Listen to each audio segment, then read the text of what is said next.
បាទមកដល់ថ្មីមួយគ្រឿងទៀតហើយពុកម៉ែបងប្អូនអ៊ំពូមីងបាទ Highlander 04បាទសិន4ប៉ុង1ថ្មីណាស់ពុកម៉ែបងប្អូនអើយបាទពណ៌សបាទទឹកថ្នាំណូស៊ីន 95% ហើយបាទកន្លែងនេះដែរថ្មីណាស់ពណ៌សបាទម្ចាស់ដើមទី1បាទប្រើថែបាទបងប្អូនអើយបាទទឹកថ្នាំដូចចុកហ្នឹងបងប្អូនបាទពណ៌សប្រភេទ Highlander 04សិន4ប៉ុង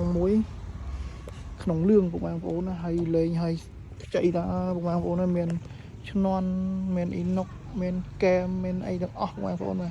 តបក្រោយឯនោះថ្មីបាទមិនគ្រឿងនេះបាទ4សិនបាទឆ្នាំពោះចេះកម្រកាត់បានណាពុកម៉ែបងប្អូនមកមើលលេងមួយជុំបាទថ្មីមែនតើបាទថ្មីញាក់សាច់តែម្ដងថ្មីណាគុជក៏ថ្មីបាទផ្លាក់លេខជន់វែងបាទថ្មីមកគ្រឿងនេះ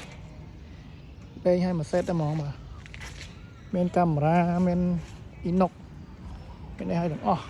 ហើយក្នុងលឿងទៀតពុកម៉ែបងប្អូនហើយបាទ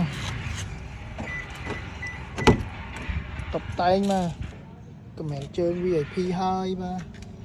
ពុកស្បែកបាទស៊ីនបាទក្នុងលឿងបងប្អូនអើយបាទនេះ Android បាទដាក់អេក្រង់ធំពីលើទៀតបងប្អូនអាយ៉ែអីស្រួលមើលផ្លូវមើលក្រោយបាទនេះឲ្យកាមេរ៉ាបាទមុខក្រោយបាទខតឲ្យមុខក្រោយបាទអូបាទមានថែមជាកណាត់គ្រាប់ឡានឲ្យមួយទៀតបងប្អូនអើយបាទនោះកតាបនេះកណាត់គ្រាប់ឡានណាពុកម៉ែបងប្អូនបាទកណាត់គ្រាប់ឡានថ្មីអត់ថែមរបស់ចាស់ឲ្យទេហើយមើលក្លុកលៀនបងប្អូននេះចៅចងក្លុកលៀនអីចេញ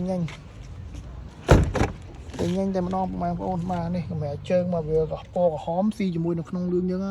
ដាក់នៅភ្លឺឆ្វាំងតែម្ដងបងប្អូនបាទនេះខាងក្នុងស្អាតបាទបងប្អូនបាទមួយគ្រឿងនេះថ្មីសាច់ដែកខ្ចីបងប្អូនបាទនេះអូថ្មីបាទ